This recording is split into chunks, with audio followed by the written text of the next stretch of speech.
Hi, Doc. Hi. Hi, Doc. Meron po tayong mga concerns dito ngayon. Like, Right. um, Anong ok concern mo? kasi po, Anong may concern narinig mo? ako, Doc, na may nagbebenta daw na used makeup.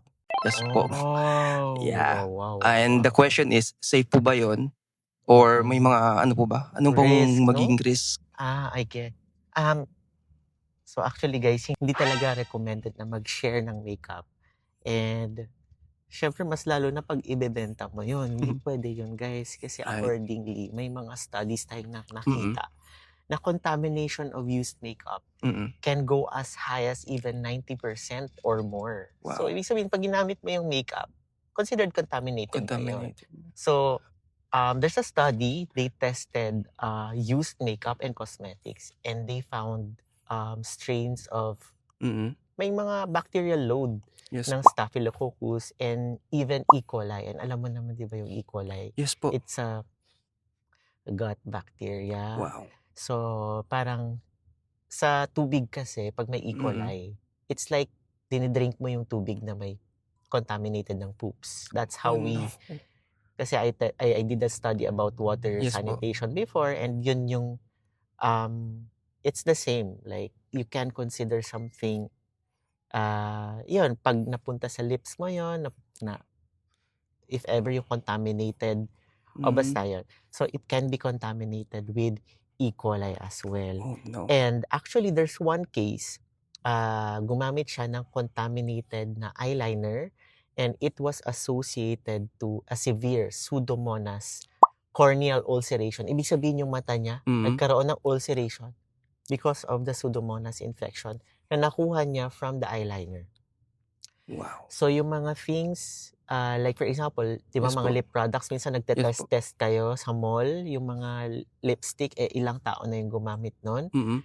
Pwede kang magkaroon ng source doon, yung parang tinatawag Mm. natin na herpes simplex. Actually, guys, yung herpes simplex, nakukuha mo siya sa somebody na meron din if you kiss that person, ganon, di ba? But there is a theory na baka yung Mm. contaminated cells nung gumamit ng lipstick might stay alive in the lipstick, kaya nagkakaroon ng cold sore din yung ibang gumagamit ng contaminated lipstick. So Oh, it's just a no. theory, but it's a very possible hypothesis because yung kasi yung warts, Yes po. alam mo yung warts, di ba? Yes It's po. caused by human papillomavirus. Yes It's po. already recognized that you can actually get it from seeds. Hindi lang required yung human skin to Mhm. skin contact, but you can already get it from cinema seeds, ganon. Mhm. With the same possible mechanism, baka nag-iwan ng mga skin cells to na infected yung tao, and then naupuan mo, and then that skin cell affected your skin cell, na-transmit doon yung virus. Same I thing with see the po. contaminated lipstick, and also with other cosmetics such as eyeliner. Kasi lips natin, eyes natin, Mhm. mucosa yan, di ba? Like very, very sensitive yung mga skin cells natin. Not like your ordinary skin. Yes po. Pag mucosa kasi, iba yung ating skin barrier dyan. Mas madali siyang pasukan ng mga mikrobyo. Yes. So yun, there are studies already showing that contaminated makeup or nagamit ng Mm. makeup, meron silang mga fungus, bacteria, yeast, no? Yes.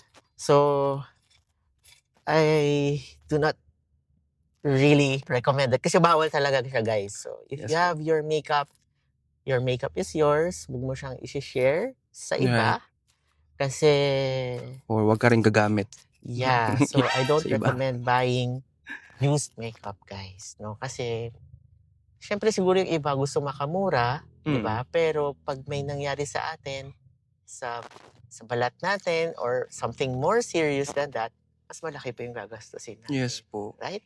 So yun Right. lang, that's Yeah. my That's comment very about that. informative, Doc. Thank you so much po. Thank you po. Yep. Bye-bye. Bye-bye.